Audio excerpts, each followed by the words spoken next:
Bonjour et bienvenue dans Face à Face. Face à vous et face à moi, Baptiste Turny, bonjour. Bonjour. Socialiste neuchâtelois, vous êtes député au Grand Conseil et vous avez 28 ans. Oui. Vous êtes donc sur Facebook, vous publiez des choses sur ce réseau social et il y a une citation qui a retenu mon attention.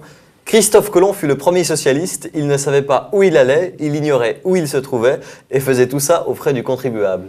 C'est comme ça que vous voyez vos collègues de parti ? Non, pas du tout, mais il y a deux raisons. Enfin, la première, c'est que je considère que dans l'action politique, il faut avoir un peu d'autodérision. Il faut savoir se moquer de soi-même parce que bon, sinon, on se prend assez vite la tête. Et puis, l'autre raison, c'est que pour l'anecdote, Churchill aurait dit ça et un député de gauche l'aurait répondu « Oui, mais ça a fait la fortune de son pays ». Bien joué. Vous étiez étudiant, vous venez de terminer vos études de droit, à Londres notamment. Après les dernières votations du 9 février, vos collègues, vos copains londoniens, vous voyez différemment ? Non, pas tellement. Il y a beaucoup d'incompréhension. Les gens, c'est vrai que les gens ne comprennent pas. J'étais dans un milieu extrêmement multiculturel et surtout des nationalités de l'Union européenne. J'ai fait du droit européen à Londres et ils avaient beaucoup de peine à comprendre pourquoi la Suisse se refermait sur elle-même alors que dans la vision des gens, la Suisse est un endroit qui va bien et ils avaient beaucoup de peine à comprendre pourquoi on changeait quelque chose qui allait plutôt bien. Et puis bon, après, dans le milieu estudiantin, beaucoup de piques et puis de blagues à mon égard. Qu'est-ce qu'on vous disait par exemple ? Je sais pas, on me disait, on s'assoyait à une table et puis il y avait un noir et on me disait « Ah non, toi tu peux pas t'asseoir là, t'es suisse, t'es raciste ». Enfin voilà, c'était pas particulièrement dérangeant, les gens les prenaient avec un peu de dérision. Plus sérieusement, quand on en parlait, il y avait une grande crainte de la jeunesse européenne, un peu d'un effet papillon de ce que la Suisse a fait, et puis d'une sorte de désagrégation de l'Union européenne. Il faut savoir qu'en Angleterre, c'est très présent ce débat, puisque l'Angleterre devrait voter dans une année et demie sur sa participation à l'Union européenne. Les médias en ont beaucoup parlé, et pas forcément négativement. Et quand je dis les médias, je parle des médias européens, là, les médias français, les médias anglais. Ils n'en parlaient pas forcément négativement. C'était peut-être ça la surprise, non ? Alors bon, il y a deux choses. D'une part, les médias n'en ont pas toujours parlé négativement, c'était assez partagé. Ce qui était beaucoup plus surprenant, c'était de voir des leaders d'extrême droite vraiment durs. Je pense notamment en Angleterre, avec le Parti nationaliste d'Angleterre, qui est de plus en plus fort, qui est aujourd'hui pas encore très bien représenté, mais qui prenait la Suisse comme exemple. Ça vous surprenait vraiment ? C'est pas la première fois qu'on entend Le Pen, par exemple, dire que la Suisse est un exemple. Oui, mais sur les minarets, c'était déjà le cas. Ce qui était plus surprenant, c'est de voir comme la Suisse prenait de l'importance dans ce débat, alors qu'on ne parle pas beaucoup de la Suisse, sinon en Angleterre. Puis ce qui était surtout intéressant, c'était de voir toutes les inepties et les choses simplement fausses qu'on racontait sur la Suisse. Ça, c'était assez intéressant. agaçant. Par exemple, qu'est-ce qu'on disait sur la Suisse ? On disait, par exemple, sur la Suisse qu'à partir du 9 février, elle n'avait plus aucun accord avec l'Union européenne, ce qui est faux. On disait que la Suisse... des éléments économiques sur la Suisse qui étaient complètement faux, des éléments surtout sur le taux d'étrangers en Suisse où les partis nationalistes avaient tendance à dire la Suisse va bien parce qu'elle a un taux d'étrangers extrêmement faible. Ouais. Or, on sait que c'est faux, elle a un taux d'étrangers plutôt élevé. Des choses comme ça qui sont simplement fausses et c'était assez agaçant. Et puis, il y a une anecdote quand même marrante, c'est le maire de Londres qui était en Suisse allemande au moment de la votation et le maire de Londres a proposé de faire une union Angleterre-Suisse en concurrence à l'Union européenne. Il n'en est pas à son premier coup d'éclat. Voilà, des choses assez amusantes comme ça. Mais sur le fond, beaucoup d'inquiétudes. Mais vous trouviez dans la position désagréable, surtout pour vous, socialistes, d'expliquer pourquoi la Suisse avait voté comme ça. Qu'est-ce que vous disiez ? Les Suisses sont cons ? Non, surtout pas. Alors, c'était pas du tout mon genre. Moi, j'étais plutôt à expliquer que il y a quand même beaucoup de problèmes, notamment en matière de droit du travail, en matière de dumping salarial, qu'il fallait comprendre que sur les frontières suisses, c'est vrai que dans certaines professions, il y a un fort dumping de l'Europe et que ça, c'était dur à percevoir de l'extérieur parce qu'effectivement, on donne l'impression d'un pays qui va très bien. On est un pays qui va bien, mais les gens ont envie que ça aille mieux encore. Et puis, l'autre élément que j'expliquais et que moi-même j'ai de la peine à comprendre, c'est que finalement, c'est quand même les cantons qui ont le moins d'étrangers, le moins de frontaliers, qui ont le plus voté pour cette initiative. Et ça, c'était un élément d'explication. Ça, vous ne comprenez pas, ça ? Ça, j'ai beaucoup de peine à le comprendre parce qu'au fond, si la région genevoise, à l'exception du Tessin, le Tessin a beaucoup d'immigration, mais a voté oui, mais on pourrait penser que la région genevoise, que la région neuchâteloise aurait fortement voté pour cette initiative parce que justement, là, les problèmes sont les plus aigus. Tandis que sans aucun mépris pour ces cantons, mais il me semble qu'en Appenzell, à Uri ou à Schwyz, les questions d'immigration européenne ne sont pas très présentes, il suffit de voir les statistiques. Et ça, j'ai beaucoup de peine à l'expliquer, je ne sais pas si c'est une peur de ce qu'on ne connaît pas il me semble que c'est une explication un peu simpliste. C'est peut-être aussi les cantons qui sont un peu les laissés pour compte de la croissance suisse. Baptiste Burny, on va parler d'une actualité politique neuchâteloise, c'est Mathieu Béglin. Alors Mathieu Béglin, c'est un collègue de parti. Oui. Il se fait assassiner politiquement parce qu'il a des arriérés d'impôts, près de 100 000 francs d'arriérés d'impôts. En fait, il ne remplit pas ses déclarations fiscales, il ne paye pas non plus ses impôts. Lui dit que c'est parce qu'il est dans une situation difficile. Ce que je vous propose, c'est de regarder une vidéo en rapport et puis ensuite vous nous parlerez de votre avis sur Mathieu Béglin. Regardez.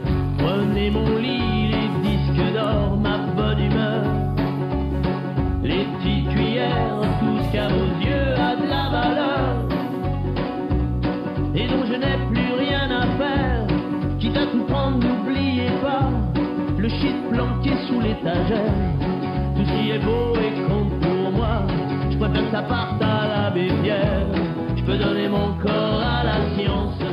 Vous avez reconnu Florent Pagny, bien sûr, Ma liberté de penser. Vous pensez qu'il est un peu dans cet état d'esprit-là, Mathieu Béglin? Bon, il y a quand même une différence majeure, c'est que Florent Pagny est millionnaire et Mathieu Béglin est loin de l'être. J'estime que quand on est millionnaire et qu'on se plaint du fisc qui vous prendrait tout, c'est un peu fort de tabac.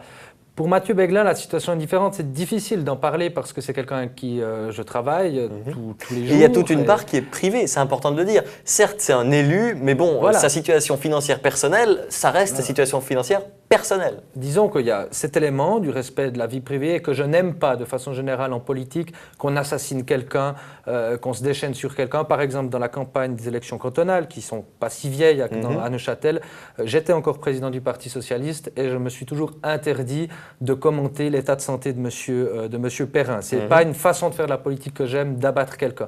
Ensuite, je pense que Mathieu Béglin doit des explications au Parti socialiste. C'est la nouvelle présidente qui va le rencontrer pour mettre un peu les choses sur table. On ne sait pas dans quelle mesure c'est effectivement des difficultés personnelles, on ne sait pas dans quelle mesure c'est de la négligence, si effectivement il n'a pas rempli ses déclarations. Je pense qu'un élu a une exemplarité à avoir, mais qu'il y a quand même une limite. On ne peut pas demander à tous les élus politiques de ce pays d'être des saints, ne serait-ce que parce qu'on représente la société et que la société est faite aussi de gens qui ont des problèmes financiers, de gens qui ont d'autres problèmes et que c'est normal qu'ils soient représentés au Parlement. Bon, on ne sait pas si c'est le cas de Mathieu Béglin, mais il y a certaines langues qui se délient et on entend parler de politiciens qui se sentent autorisés à ne pas payer leurs impôts. Il y aurait dans les parlements une proportion plus grande de gens qui ne payent pas leurs impôts qu'en dehors du Parlement. Est-ce que vous pensez que ça peut jouer, ça je suis élu, je donne déjà suffisamment, je me sens peut-être autorisé à ne pas remplir ma déclaration d'impôt dans les délais ou pas la remplir du tout? Alors moi, je ne m'y sentirais jamais autorisé. Ça m'est peut-être arrivé une fois d'avoir un mois de retard pour remplir ma déclaration, comme un peu tout le monde. Je pense que ce n'est pas le truc le plus drôle à faire. Mais moi, je ne m'autoriserai jamais à ça. Au contraire, je pense que quand on... Mais vous n'avez pas l'impression que certains collègues du Parlement ou d'autres parlements pourraient avoir ce réflexe-là?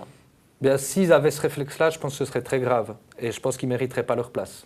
Et ce n'est pas le cas de Mathieu Béglin, selon vous? Eh bien, écoutez, encore une fois, il doit un peu faire la lumière sur ces choses. J'espère que ce n'est pas le cas de Mathieu Béglin. C'est vrai qu'il s'investit énormément en politique et que j'ai beaucoup travaillé avec lui. Ça m'étonnerait et ça me décevrait si c'était son cas. Pourquoi vous avez l'impression que cette affaire sort aujourd'hui? Parce que ça aurait pu rester du domaine privé? Écoutez, je pense qu'il y a plusieurs éléments. Il y a l'élément que dans le monde neuchâtelois, il y a eu quelques jours avant une autre affaire par rapport à la caisse de pension et le rendez-vous de certains députés. On ne sait pas exactement non plus ce qu'il en est. La lumière doit être faite. Il n'y a pas de hasard en politique. C'est quand même assez étrange que cette affaire que je vous cite sorte un vendredi et que le samedi, un autre journal tombe sur Mathieu Béglin. Donc ça, voilà, je pense... Qu'est-ce que vous voulez dire? On est pris en défaut ou un collègue de parti est pris en défaut, donc on attire vite l'attention du public sur quelqu'un d'autre. Oui, c'est ce qu'on appelle un contre-feu en politique. Ouais.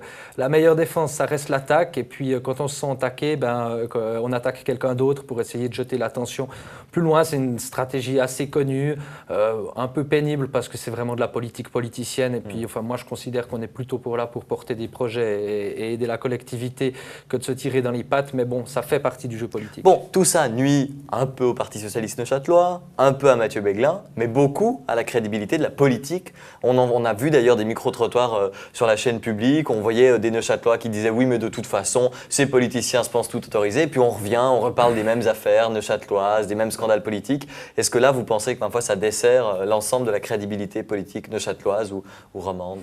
Évidemment que ça la dessert, sorti comme ça. Encore une fois, les premiers articles, j'ai quand même été relativement choqué de voir que M. Begla n'a pas été interrogé alors qu'on l'attaque frontalement. Je trouve ça un tout petit peu particulier comme méthode journalistique. Mais évidemment que ça dessert le monde politique. Après, il est vrai que dans la population, il y a souvent un peu cette vision que de toute façon, ils font ce qu'ils veulent, qu'on vote pour l'un, qu'on vote pour l'autre. J'aime à croire que ce n'est pas le cas, sinon je ne m'investirais pas. Mais il y a vraiment un désenchantement de la classe politique, c'est vrai. Je pense que redorer son blason, ça va par plus d'exemplarité, ça va aussi par mieux expliquer ce qu'on fait. D'un autre côté, ça va aussi, je pense, pour la population et les médias, à mieux s'intéresser à ce que nous faisons un peu techniquement, un peu précisément. Je veux dire, on ne se tourne pas les pouces en se regardant au Parlement. Mais c'est sûr que c'est moins excitant et ça parle sûrement moins au grand public qu'une déclaration d'impôt à payer. Évidemment, ça parle moins au public, mais c'est ça qui est un petit peu triste. Alors, faisons machine arrière. Expliquez-nous ce que vous faites aujourd'hui concrètement à Neuchâtel. Est-ce qu'il y a un dossier que vous voulez profiter de mettre en avant? On essaiera d'y consacrer le même temps que l'affaire Mathieu Begla. Je vous remercie. Je suis un peu pris au dépourvu. Il y a plusieurs dossiers, je dirais que... Vous y attendiez pas, Voilà, celle-là. non. Zut, il faut parler de politique Qu'on puisse aussi. en parler de fond, Ouais. je suis heureux de pouvoir le faire. Vous avez 6 minutes. On a parlé 6 minutes de Mathieu Begla. On prend 6 minutes pour parler d'une autre affaire. Non, mais je pense qu'il y a un élément à Neuchâtel qui est très important, c'est les questions des finances. Alors je suis conscient que ce n'est pas l'élément le plus sexy qui soit, mais c'est un élément qui est très important à mes yeux. C'est un canton, le canton de Neuchâtel, qui a des problèmes financiers. Et puis aujourd'hui, c'est un grand débat, un grand antagonisme entre la droite, qui est majoritaire au Parlement, qui considère qu'il faut couper très rapidement beaucoup de choses, et puis la gauche, que je représente, qui considère que si on coupe trop rapidement trop de choses, eh bien, on va vraiment faire du mal à la population de ce canton. Qu'est-ce qu'il ne faut pas couper alors par exemple? Parce qu'il est évident qu'il faudra faire des coupes budgétaires. Ça c'est le cas partout, c'est toujours la même histoire. Alors moi, ce que je considère qui est prioritaire, c'est tout d'abord l'éducation. Je pense que voilà, canton de Neuchâtel, petit canton, a énormément de chances d'avoir une université. Ça lui rapporte aussi énormément par ailleurs. Et que moi, je ne taperai pas trop dans les hautes écoles, dans l'université. Ensuite, il y a un autre élément qui est très important, c'est tous les subsides à la personne. Dans le canton de Neuchâtel, il y a presque une personne sur 3 qui reçoit un subside pour payer son assurance maladie. C'est le premier des subsides, ça, voilà, de l'assurance sociale. C'est celui qui coûte le plus cher et que c'est celui qui est aussi sans doute le plus utile. Là, je serais très attentif à ne pas trop attaquer dans ce domaine-là, évidemment. Et puis, il y a d'autres domaines. Où est-ce qu'on coupe alors? C'est ça la question, c'est toujours ça la question. Et le problème, c'est que quand on coupe, on devrait essayer de changer les structures. De par exemple dire, c'est ce qu'on a fait à Neuchâtel, il y a des tribunaux un peu dans tout le canton, on va les rassembler dans un endroit pour faire... Ce qui se passe avec les hôpitaux par exemple en ce moment à Neuchâtel. Ce qui se passe avec les hôpitaux aussi. Mais ça c'est le problème, c'est que c'est des réformes qui prennent du temps. On ne peut pas d'un jour à l'autre dire... Qui coûtent des postes de fonctionnaires aussi. Et puis qui nécessitent d'investir. Mais ça, toute personne qui a travaillé dans une entreprise le sait. Si on veut économiser au bout du compte, il faut au début de la réforme investir dedans. Et ça, c'est difficile. C'est beaucoup plus facile de couper dans les subsides parce que ça, il y a un effet immédiat l'année d'après. Mais là, on fait beaucoup de mal à la population. Et c'est de ce type de dossier où j'essaye véritablement de me battre. Et puis il y a tout le reste. Par exemple, on parlait du 9 février, il y a les questions d'ouverture. À Neuchâtel, les étrangers ont le droit de vote. Ils ont le droit d'être élus au niveau communal, mais ils n'ont pas le droit d'être élus au niveau cantonal. Et ça semble quand même un tout petit peu étrange. Et je pense que là, il y a quelque chose à faire pour l'ouverture. C'est un canton qui se distingue par sa capacité à accueillir des personnes d'ailleurs et puis accueillir, intégrer. On parle beaucoup d'intégration. L'intégration, elle va par le vote et l'implication dans la collectivité. Vous pensez que vous pourriez faire voter ça? Des élus cantonaux étrangers? J'espère. Le peuple neuchâtelois a dit oui à des élus communaux étrangers. Pourquoi est-ce qu'il ne le ferait pas pour le canton? Voilà, d'autant plus que les élus communaux sont parfois professionnels aussi. Une dernière question pour vous, Baptiste Urny, puisqu'on ne l'a pas suffisamment dit, mais on le voit bien. Vous êtes jeune, vous avez 28 ans. Comment est-ce que vous représentez la jeunesse dans le canton de Neuchâtel? Quels sont les thèmes sur lesquels il faudrait représenter les jeunes neuchâtelois? Écoutez, il y a des éléments. Il y a un élément, il existe le Parlement des jeunes dans les villes, dans le canton de Neuchâtel. Il existe dans beaucoup d'endroits. Il existe dans beaucoup d'endroits. Il est vraiment utile ce Parlement des jeunes? Il est très utile, je dirais, pour s'intéresser à la chose publique. Moi, j'ai commencé au Parlement des jeunes. C'est une école en fait. C'est une école, c'est une très bonne école. Et puis, je dirais que de façon générale, aujourd'hui, on parle beaucoup de la jeunesse, mais on lui donne rarement la parole. Et puis surtout, on lui donne rarement la parole quand il y a quelque chose à décider.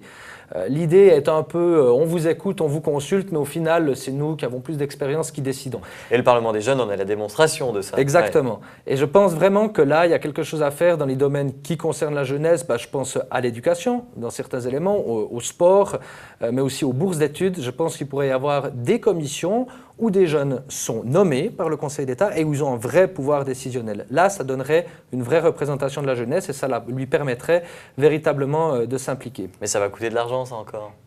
Pas forcément, c'est simplement qu'on distribuerait, on ne garderait pas le pouvoir décisionnel uniquement en main, je dirais, d'un peu ce qu'est la tendance en politique, dans un petit cercle finalement de proches de partis, mais qu'on déléguerait vraiment. De même, en politique communale, on peut imaginer que les lieux plus alternatifs, certaines boîtes de nuit qui sont tenues par la commune, il y en a à Lausanne, il y en a à Neuchâtel, on donne un vrai pouvoir aux jeunes de décider qu'ils aient le même budget, que ça ne coûte pas plus cher, mais qu'on leur dise, voilà, qu'est-ce que vous voulez faire de cet endroit pour pas que ce soit les vieux qui parlent aux jeunes, pour faire simple. Et on serait peut-être surpris d'ailleurs de ce que feraient des jeunes pour choisir un lieu nocturne. Baptiste Tourny, on rappelle que vous êtes député au Grand Conseil neuchâtelois, député socialiste. Merci beaucoup d'être venu dans Face à Face. Merci à vous.